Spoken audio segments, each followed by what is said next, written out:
Hi, this is Sean Law from Sydney Lorcana. I've got special guest uh, Jay, or Enchanted Jay, um, as also known, Oh no. here to talk about his two different Blurple Store Champ winning decks. hmm So we'll start off with the RC Crew one first, since that was the first one.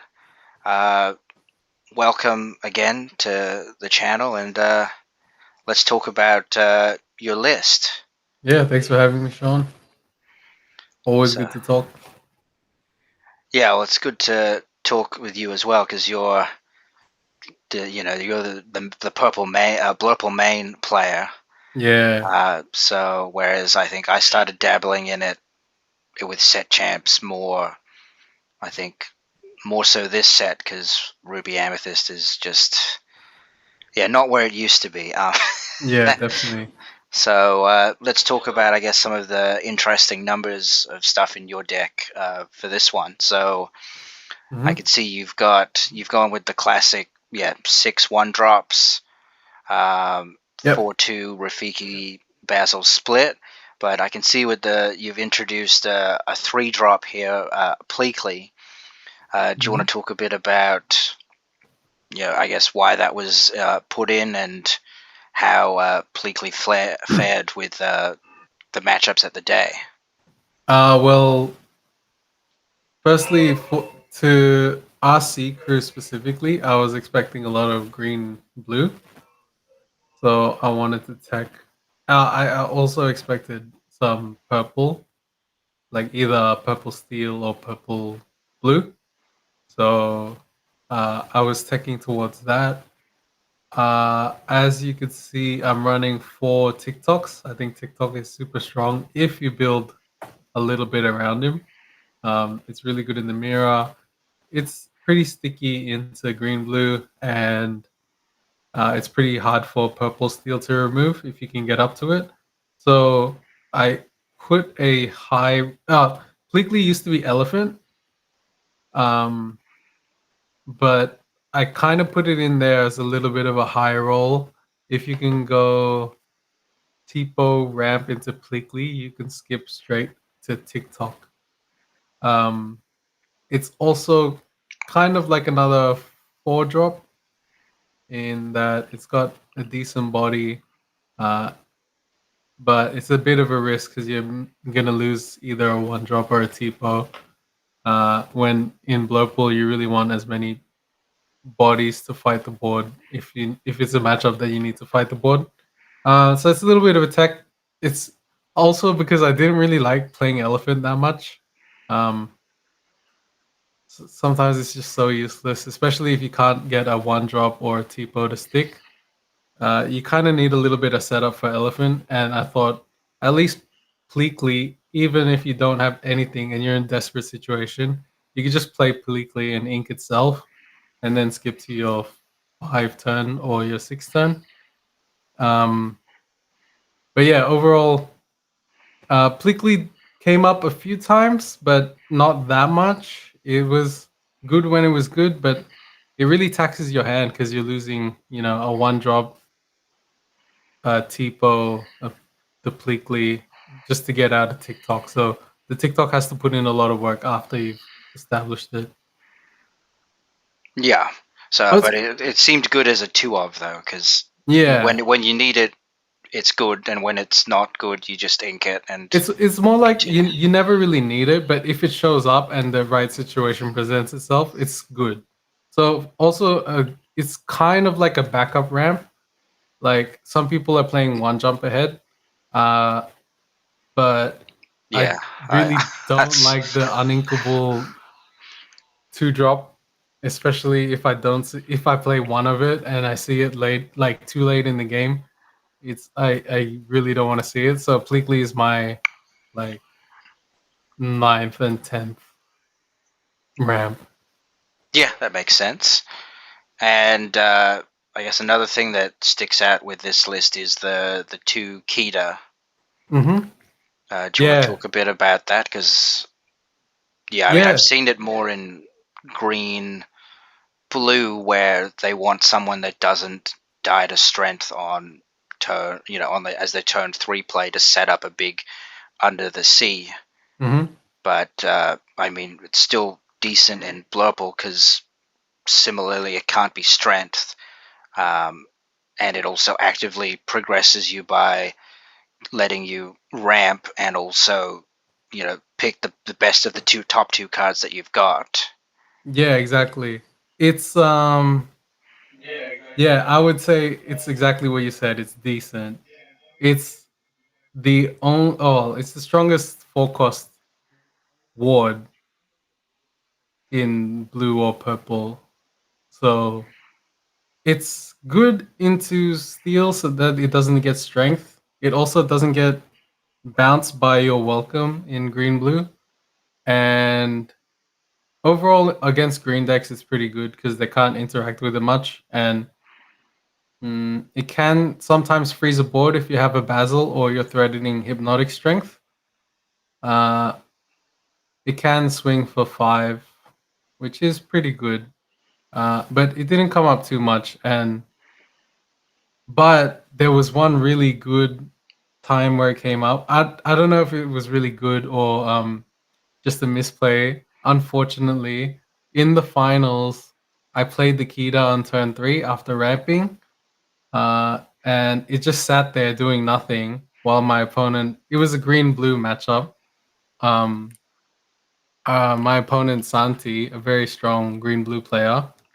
Um, he had a Scrooge and a green Donald Duck on the board, either green Donald Duck or blue Donald Duck. I can't remember. Um, he played Visions, and he told me later on that he picked up a You're Welcome from the Visions because he had Under the Sea in his hand, so he could sing Under the Sea and then hard cast You're Welcome on Kita to clear the entire board. But he completely forgot that it's warded. So because they don't people don't usually play up against Kita. So I mean, unfortunate misplay by my opponent, but it ended up costing him pretty much the game because since Kita stuck, it froze the board enough where I was able to activate it, and Kita eventually sang second star to the right, which completely flipped the game. So Yeah, well, yeah, that's I guess another strength of it being that because you can't because of the ward, it does also help you set up a second star with like either a TikTok TikTok. or a Hades or a Monstro. Yeah, for sure, for sure. All right, and then I guess another interesting thing with your list is the four Monstro. I mean, you're the only person I know that plays four. I mean, most people play two.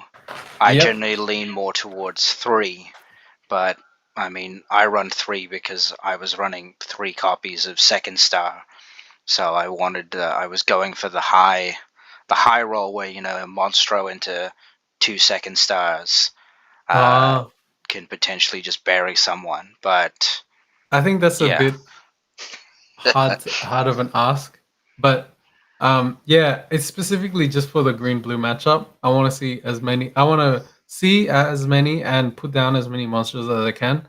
It's just such a backbreaking card for them to deal with because it can't be heads held high under the sea comboed, and if they bounce it, it has rush anyway, so you can just play it again if they mother knows best or you're welcome. It's just a great card into that matchup, so I try to max out on it. Um, it is a pretty heavy tech card.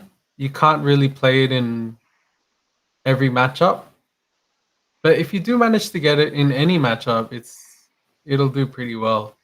Um, yeah, yeah. I mean, yeah, it's effectively like a be prepared. for sure. Particularly if I mean, if you can last long enough, even against like Amber Steel, that cleans out pretty much their entire Oh, board.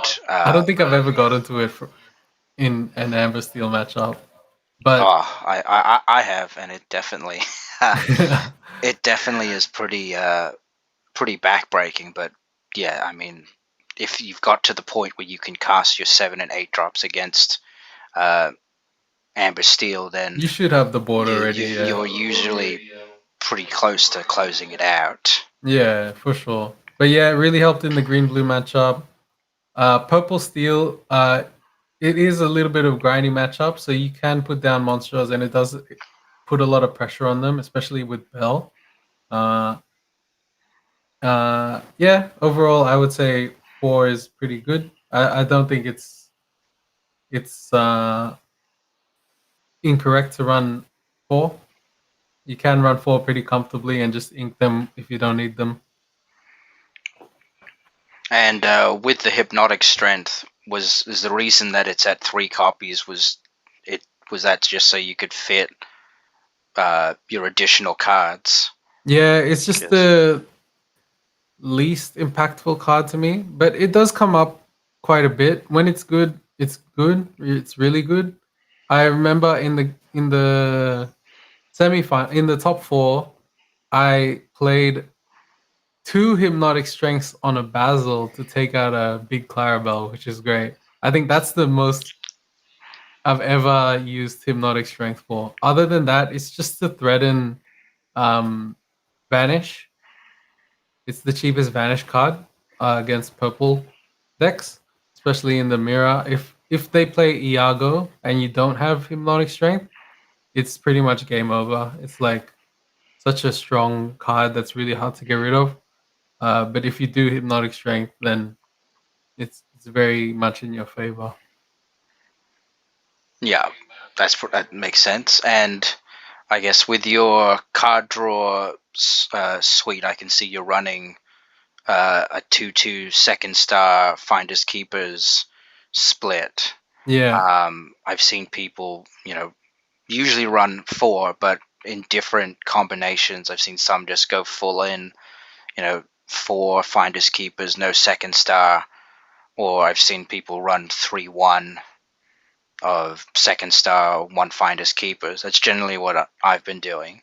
yeah. What made you settle on the 2-2 split? Before this set champ, I hadn't played with second star that much. I wasn't really a big fan of it. I was more of a fan of dig a little deeper, just Mm, to see more cards and just get the 2 most valuable cards rather than just straight up drawing 5 cards. Um, but I swapped to 2 Finders Keepers, 1 dig, and 1 second star, and I found that since I'm running such a big top end of like 4 Monstro, 4 TikTok, and I've got um, the ramp tools to get to them. Second star came in. I usually had 10 cost worth of singers to sing it anyway, and it was getting more value than dig. So since I've built the deck towards more top end, um, more second stars made more sense. But at the same time, I'm not brave enough to play any more than 2 because I've had games where I've been stuck on. I've been bricked from drawing too many second stars and not being able to sing it.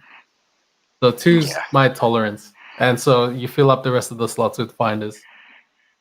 yeah, that makes sense, and also it keeps your uninkable count pretty low for the deck because it's Yeah, only absolutely. Yeah, your uninkable count. I believe it's it's only 10 10. Yeah, in this deck. Yeah. which is just pretty good. That's much lower than my deck. What are you at? I think I'm 12. Oh, yeah, it's still fine. I think if you go over 12, you start running into issues. But I did have a build when I used to play Scrooge McDuck and Helping Hand that ran 18 uninkables. Oh wow, And that's pretty high. I mean, normally your decks tend to be lower on the uninkables, which gives you, I guess, less chance of bricking. yeah, absolutely. But the uninkables are Helping Hand, so it's pretty easy to get off. Like it's not a really bricky card because you always have one floating ink usually, and Scrooge is such a strong card. I did really like that deck, but yeah, this version of the deck just seems more consistent and have a more even matchup spread into everything. It also is looking to do really well into the mirror, so that's why I have four TikToks and Hypnotic Strength and Iago. Yeah, and with the Iago, did you find that, like, are you running three? Was it more to save space, or was it because you think three is sort of the right number to run? Because it's not so hot into the steel uh, matchups, but Well, if they're running out, if they've played to the board and they don't have the strength, it's still good. But mm, it's really strong against the mirror and also green blue because the head's held high. I mean, it dies to the heads held high without even the yeah, under the sea. But if but it they can live until then. Yeah, yeah, and it's still quite a overstated body. I mean, next set we'll be getting some vanillas with giant stat lines, so yeah, it'll be interesting to see if it still holds up. But the fact that it's an evasive beta is still yeah. quite relevant. Do you It's got think? the Dumbo synergy. I Yeah, really only ran three because I wanted to run the Kita and the Pleakley, and I couldn't find any space to cut, so I just cut one Iago, like maybe a Rafiki and a Hypnotic Strength just to fit everything in. I do really like it, and if it sticks on the board, it's one of the strongest forecasts in the game. that makes sense. And I noticed with this list that you have about uh, a 13 four drops. So Hmm. I've seen like Blurple lists tend to range between 12 to 14 four drops. Yeah. Did you feel like anticipating that there would be a lot of purple and blue, blue purple, blue green at the set champs? Did you feel that 13 four drops was the right amount, and then it still gave you room to run a bigger top end? Yeah. I'm also treating Bleakly as one of the four drops because it comes down after ramp. Oh yeah, that makes sense. So 15. Yeah, that's But pretty yeah, pretty I would high. say you never really miss a four drop. If you can't find a four drop in your opening hand, you'll usually have one by turn three anyway. I think it's something like if with 15 four drops, it's something like 90% to see one, something like that. If you don't ink it. Yeah, well, I mean that's one of the strengths of Blurple is that it's a very easy curve. It's like one drop if you're playing against an aggro deck, ramp on two, four drop on three, five Hmm. drop on four, Hmm. and then you just And then against the TikTok, world, TikTok, yeah, TikTok, TikTok. yeah, or just chaining Elsa's and stuff. And I noticed with this deck, you're not running, any of the, I guess, like cantripy cards, like uh, Develop your brain and develop your visions. brain and visions. Was Yeah. that because you're just running a very dense top end, so you don't really need the filtering to find it because you've just got so many high end hits. Is that sort of the reason for that? Yeah, exactly that. I found I was playing Develop, and at the very start of the set, I played Visions. Develop is very good if you miss ramp, um, but it's really only good for that. I found that if you're looking for an answer in your top two cards, a lot of the time you don't have the ink to play that card, play the card you get. Either Mm. that, or if you didn't have Develop, you could have seen the card that you were gonna get anyway. So I think, yeah, the best way to do it is just to put as many good cards as you can, as many strong. cards as you can in the deck, and then you'll see them anyway. Hopefully, and usually it's going to be an answer to what you need anyway. If not, then you have enough draw to find what you need. And same thing applies to visions. It's a little bit too expensive to be spending 2 ink and not having the leftovers. Because mm, in this meta, I think in most matchups you want to be controlling or have controlled the board by like 6 or 7 ink. If you haven't, then uh, you would have run out of cards anyway. So you're gonna be top decking after that anyway. So whatever you draw off the top, if it's a develop or if it's a answer card, it doesn't really matter. I'd rather see answers. Yeah, that makes sense. And do you want to just? I don't know if you can still remember your matchup spread on the day, Yeah, I got it but in front of me actually. oh, you're very well prepared. I had to try and recall my one from memory because You I didn't write it didn't. down? Well, I didn't write it down because I wasn't expecting to To keep it to to win? actually win the set champs because I haven't won one for like since Azrite C. Oh, Uh, really? Oh, wow. Yeah, I so always write them down. Just so I can remember in my head if it was a good game or not. Sometimes I can't remember the games exactly. But anyway, my first matchup was actually Ruby Amethyst, your favorite deck. yeah, so you played as it a pinger flinger deck. Yeah, yeah. It had evasives, but it was mostly um like putting damage and moving damage. I was able to 2-0 it because I have Bell, which is the ultimate move damage character. So I just played a lot of bells and was able to beat it. Next round was against you, Sean. Yeah, I remember Um, that was that was not a rough for you, that right? was yeah not great for me because I think yeah I had well I had some tech cards as well, but I think you having the bigger top end, like more copies of your top end, allowed you to see it more. Yeah. So as I was saying, I think in the Blurple matchup, it's basically whoever's able to sing second star first, almost Yeah, always wins. yeah, it definitely helps a lot.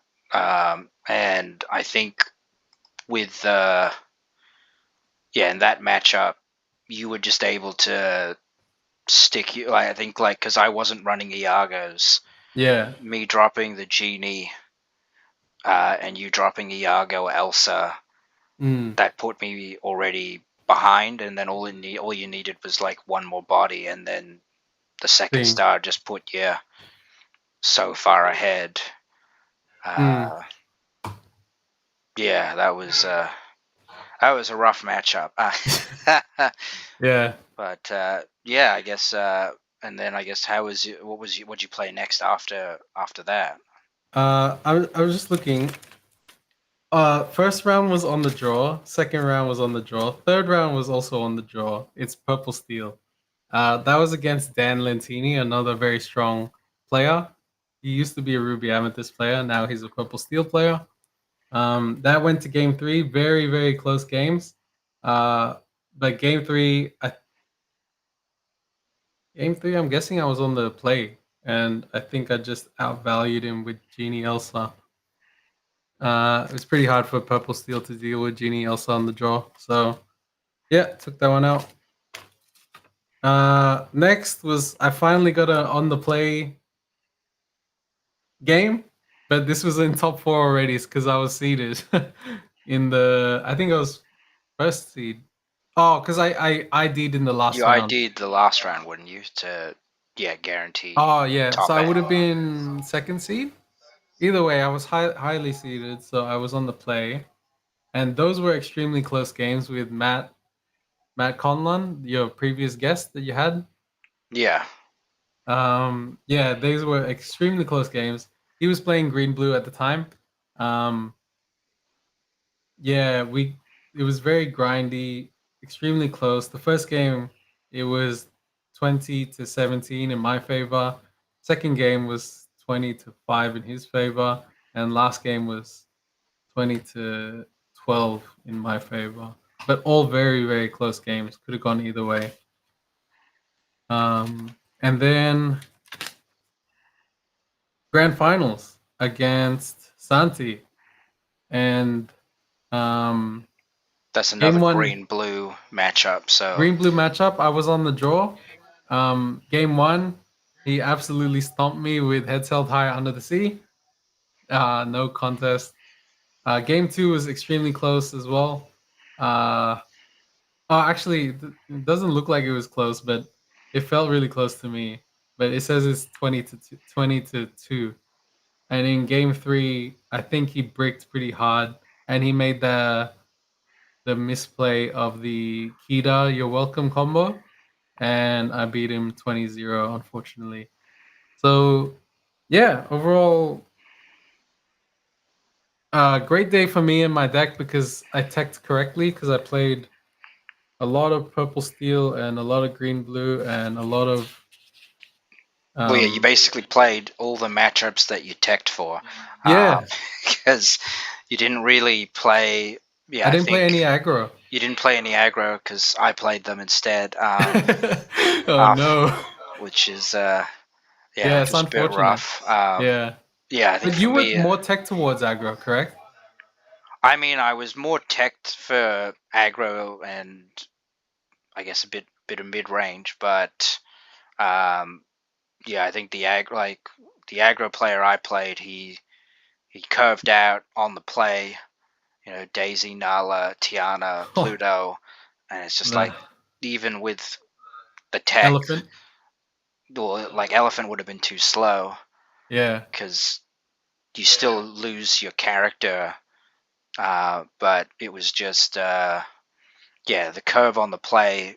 It's pretty difficult for Blurple to, you know, even playing a genie even a Scrooge on uh, turn three isn't going to help you when they curve Nah. Tiana into Pluto, and then I think the next game, I think he had, I think multiple daisies, or it was just another fast start, and Yeah, yeah, that's that's sort of difficult when you play the aggro deck when they have the right curve. Uh, but yeah, it's good summary of your of the deck here, and I'll just bring thank up you. the next deck because I think similar to last set champs, you won Back to back. two in the same set champs series. So just hang on, I'll bring that up. hmm All right, and here we've got your second store champ winning list. This time at Yep. Spellroo, Yeah. a new. I think this was their first set champ because they're Their first set champ. They pretty almost new didn't make they store. almost didn't make the cutoff because they were only started doing locals. They managed to get the set champs to kick off, which is really, really fortunate for them. But yeah, big shout outs to Spellroo. It's a great little shop. Um, New upcoming. The local scene's very nice. The owners are super nice, and every box that we opened had Enchanted. Yeah, that was a crazy. Like, yeah, you getting the your second Dumbo Enchanted, Yep. I opened and Enchanted Dumbo off my entry pack. yeah, which is crazy, and yeah, hmm and I mean two other people opening Enchanteds as well. It's basically Yep. uh, It was a magical day. yeah, it's crazy. But Yeah. yeah, let's look at your list here. So obviously, this list is different than your other list. I guess Yep. were you anticipating a bit? I guess a bit more aggro, which is why you brought the Yeah. elephants back and you increased your one drops. I was definitely anticipating more aggro. Not that I was anticipating more aggro. I didn't know who was going to be at the store. So I played something a little bit more balanced. So I took out Well, I've made the decision to take out the Pleakleys and Kitas. I put back in Elephant just in case I go up against Purple Steel. It is still very good into Purple Steel. I maxed out on Iago's because I anticipated some Blurple players to come, and I cut down the monsters to fit in an Elsa, a big Elsa, just to help with the aggro matchup again, and increase Rafiki by one, just to make sure that I see it if I need it. Yeah, because this one has 11. I think one more than your last one because you've put the Elsa in. Yeah, Uh, 11 on Inkable, still perfectly fine. Didn't break all day. I only missed ramp once in one game, and the deck ran super smooth otherwise. yeah, and I can see. Yeah, and then yeah, so basically, yeah, you just jiggle the numbers a bit, lowered the monster count so that you could fit your other um, Lower end. lower end, Yeah. and you're still going with about 14, 15, like 4 drops essentially. Yep. And yeah, I guess do you want to talk about your Matchups? matchups on the day? Yeah. First one was green purple aggro on the play. It was pretty scary. Game one went 20-12. Game two was complete blowout, 20-0. And game three, it was very close as well, 20-15. Um, that whole matchup is just fighting the board as much as you can. I think I got an elephant down, which really helped. And then it's just Elsas and Bells as much as you can. Now, I guess if you can actually survive up to the TikTok, it's also pretty relevant because that particular deck is a lot of like almost everything is evasive Evasive, yeah. or a quest for two, Yeah. or more because that deck also runs the Flynn that Yeah. One quests for a one lot. four quest for three. And you have to discard a card or else they get an extra two law. Well, the crazy thing with that card is also that it's per card challenging it. So if you're not swinging with something with 4 Yeah. strength, you have to ditch 2 cards or they gain Yeah. 4 lore. Which when it also I think it quests for Three. 3, which Yeah. is very It's very insane. scary. Uh, Yeah. yeah, Luckily, we have an answer. It's into the unknown. yeah, Yeah, that's exactly what I did. yeah. And That's the same thing I did when I played them in yep, locals. They had 2 Flynns and I had 2 Into the Unknowns, yep, hard and cast then it. Don't just even worry. well, I was able to sing it, and then I played an Elsa to exert the other one, and then hardcast the second one. Oh, beautiful. Yeah, But they can't afford not to quest with it because it's they need to trigger its effect. Um, but yeah, it's if we got into the unknown, it's an answer. Next match was uh green blue on the draw. Oh wait, is that right? Green blue. Who did I play no, against? your next match should have been the Blurple Oh, sorry, Mirror, sorry. wasn't it? I'm look. Oh, I was looking at the sorry RC crew. It was purple steel. Oh, you played Purple Steel as your second one. Hang on a sec. Now I'm getting mixed up. I believe it should have been Blurple. Blurple Mirror, wasn't it? Yeah, Blurple mirror. Oh yeah. Yeah. How do you remember? Because you guys went to time. Yes. That, We drew. We went to time. We got through the first game in the first game took around 30 minutes or even more actually. 40 minutes. yeah, and then And then you game 2 he was able to aggro me out cuz I bricked pretty hard with the big Elsa and the second stars and no singers. And then we couldn't get to a game 3. So yeah, it was a draw.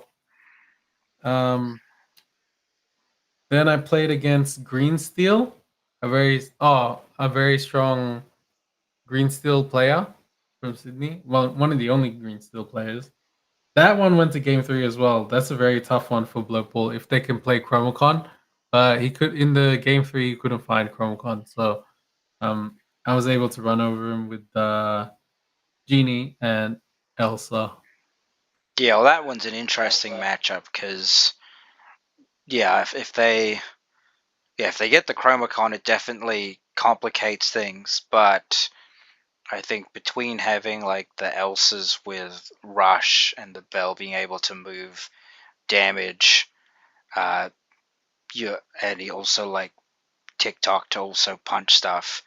I think you just have to. The hard thing with that matchup is your sequencing Yeah. because Well, you want to make sure that you banish the character, then drop the Elsa or Bell afterwards, so that you don't lose both of them.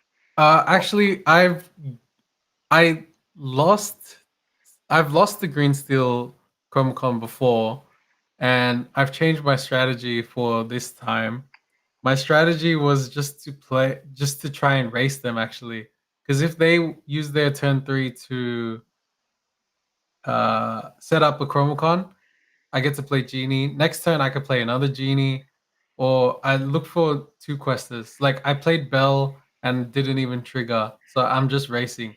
Um, and then That's if I get to interesting. Hades or Yeah. if I see Into the Unknown, I can sing them. Otherwise, I'm just trying to put down bodies. I think it's a more solid strategy against the Chromacon. You can't afford to fight against it. So luckily we still have tools in the Hades and the Into the Unknown as our outs. You can also freeze the board with the big Elsa, but I don't want to do too much fighting with the Chromacon up. Yeah, it's interesting because yeah, my strategy is slightly different with that matchup because usually what I aim to do is I kill anything that quests for two. Hmm. Um, but otherwise, yeah, I try also similar to I try to play a bunch of evasives and not give them a good target for Calhoun. Yep.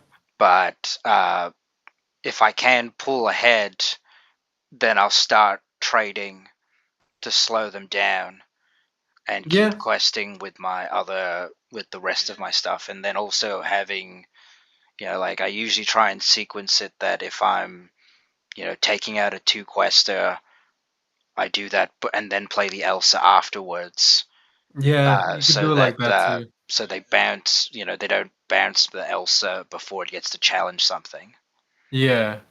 and It's then tricky. yeah, and then I try and hold Hades and Into the Unknown for when they have the dark, or I try to make sure that when they play the dark, I have a clean trade into Yeah. the dark so that they can't They chromacon can't it bounce it back. back. Yeah. Yeah. Yeah. Awesome. That was on the draw, so I was lucky to win that actually. Then went to Purple Steel against one of the previous champs in the other set. Um, he's a very strong player. He was top 64 in the Melbourne DLC as well. Um, he's on Purple Steel. The matches were extremely close. Like uh, the last game went to um, I got 20 and he was on 19. So as close as it gets. Extremely grindy matchup, and it could have gone either way. I think I got lucky in the end. Um. Oh yes, and then in top four, I had to play against one of my best friends, a good friend Enzo, um, an extremely strong purple steel player, and that matchup had me so nervous. He was playing extremely well. Um, I was able to outvalue him with Bell and Elsa, and I think I got Elephant down in game one or game three. Um, I remember in game three, I was looking for, or was it game two? In one of the games, he kept killing my singers because he saw that I had one card in hand and he guessed that it was going to be second star. So Yeah. he kept killing every singer. But I was able to go wide enough that I ended up singing second star with a bell a Tipo, Basil, Rafiki, and that's 10. It Wow, was the that's widest board that I could have made, and it's the yeah, it was insane, and it was enough gas to get me back in the game, and eventually take it out.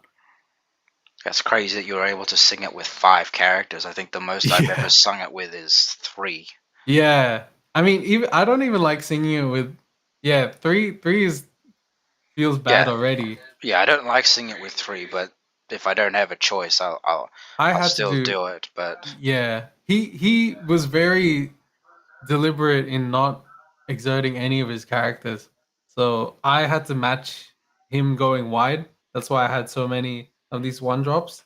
Um, yeah, he played extremely well. I think I got lucky in the end.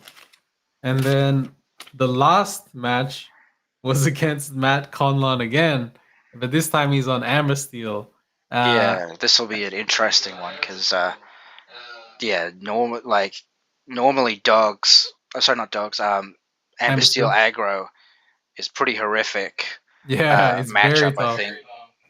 I think out of all the times I've played it, usually I can take one game, but it's very hard, very rare for me to take both games without a bit of luck. So I'd be interested to hear about how you were able Yeah, uh, to beat them, particularly because I think they were the highest seed, weren't they? yeah, I was on the draw. Um, so game one, he. Oh, hang on. Oh yeah, game one, he did play. I believe this was Daisy into Rhino and Aurora into Tiana. Um, but I was able to get off. I think it was an elephant, and then into an Elsa. Or it might have been Iago. Anyway, my 4 drop was able to sing Under the Sea on the Tiana, and I You was mean Into the Unknown, right? into the unknown. Sorry, Yeah. on the Tiana, and I had Basil. I had 2 Basils and a Sail in my opening hand, so I kept those and I played them, and they were able to take out. Oh, I had the choice of taking out the Rhino and the Aurora. I decided to go for it and leave the Daisy up because I think I had hypnotic strength, or either that, or I was okay with the Daisy Uh, questing to help me draw some more cards or some yeah. more characters at least. So he ended up getting stuck on 18 law, and since Amber Steel doesn't have any reach, um, I was able to control the board enough, have enough answers, and just Hades whatever he puts down until I was able to quest out. Game two was exactly the opposite. He played, I believe it was Daisy, Nala, Tiana, Lady into Doc, and I just scooped it up because I think I had a genie on the board or something. He got the absolute perfect curve, and game three, I think he kind of bricked as well.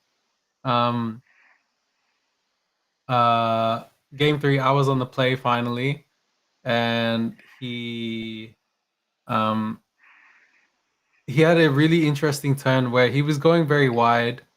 He ended up with a Daisy.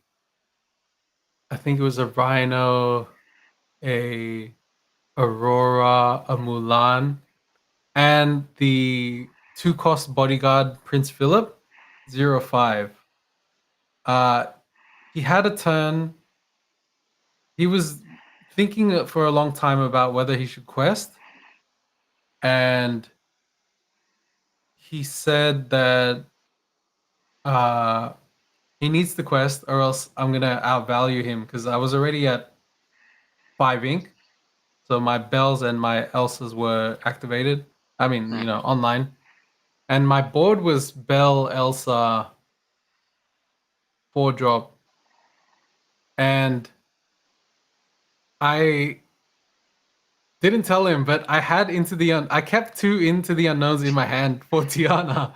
So I was able to Into the Unknown hard cast onto the bodyguard and then swing everything into the board, and it cleared the entire board. and he scooped up after that.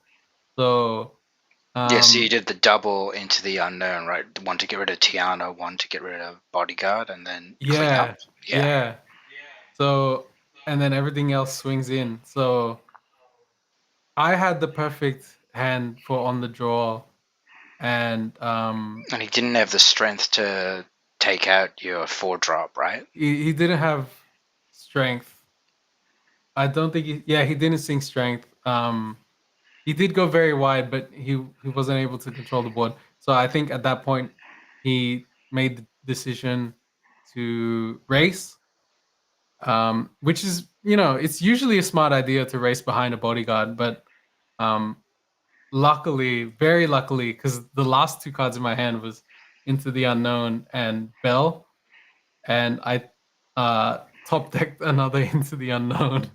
So yeah, I think everything just went in my favor that day. So yeah, overall great games. I think I was very lucky to win the entire set champ. But yeah, I'm happy with my deck choice and happy with the decisions I made on the day. So yeah, overall very good. Yeah, well, it's good to see that you were able to like bring a deck that seemed to anticipate, or at least have the tools for the matchups that you were sort of anticipating on playing. Yeah, And yeah, it's interesting to hear your thought process behind the different, particularly like the first list where you were anticipating a more like purple and like blue, like more grindy meta, so you had the more bigger top end. yeah. Whereas this one, you took a more all comers sort of list, but leaned more heavily on, a bit on the lower end and the Iagos to sort of deal with the board presence. Yeah, for sure. Uh it's they are different decks, but I would say it's fairly minimal changes. I I've played this deck since set 5 basically, but every single set it changes a little bit. You kind of have to adapt and evolve to the meta. So I have my own play patterns and the styles that I'm comfortable with. So if I'm making changes, it's very minor, very small, incremental changes. So this is where I've landed by the end of the set. I think the list in front of you now, um, I'm not the only one that plays this list. There's a lot of other people who play this list. Um, I think it's the most balanced. A four TikTok is great. Yes, you stand by the 4 TikTok, but not the 4 Monstro in your more balanced list. Yeah, Monstro's pretty situational, and it's really only for griefing the green blue matchup, which I didn't anticipate. And I think people are moving off green blue now. It's a pretty combo heavy deck, and if you can't hit the combo, it's pretty rough. Yeah, well, that's the thing with the deck is that it's not as consistent, but it can definitely have a higher ceiling when everything aligns. But yeah, if you don't find the Clarabelle, you don't find the heads held high under the sea, or you don't even find the under the sea, any of those cards, not finding them in the right matchup can pretty much cost you the game. And if you're using your cantrips to look for them, you're not really, yeah, like you said, it's going to be hard for you to contest the board and dig at the same time Yeah, unless you're like really ramping, or you're versing a Blurple player where they're ramping you effectively. yeah, yeah. Yeah. Like I said, I love the deck. I'm gonna continue playing it. I'll play it in set 10. I think there's a lot of interesting things going on. Looking forward to it. Yeah, and are there any shout outs you want to give to uh, anyone, or if anyone wants to reach you on any social media platforms? Uh, If you live in Sydney and you want help with Blurple or Lorcana, I would love to help. Um, yep, my name's there. You can search me up if wherever. I think most people in Australia use Facebook for Lorcana. Uh, shout outs. shout outs to everyone who helped me train. That's everyone in the Sydney community. So Valentina, Enzo, all the all the group chat. So there's a lot of people that helped out. So yeah, special shout outs to the other competitors. So that's yourself, Sean, Jordan, Matt, William, Robbie. They're all we've all been helping each other out. Even Chris Young, he hasn't been able to compete this set champs that much, but he's been helping out in the background. Um, and yeah, the whole Sydney crew is an awesome Lorcana scene. So shout outs to everyone. All right then. Well, thanks for coming on the channel again and your insight into your two different decks. And hopefully, we'll see you next set, champs, to talk about your new version of Blurple because it feels like they're getting some very good cards next set. Yep. It's gonna be very interesting. I think the whole power level of the whole card pool is gonna get way stronger. So it'll be interesting. All right. Well, thank you for the interview and hope to see you soon. Thanks, Sean. Thank you. Bye. Yeah.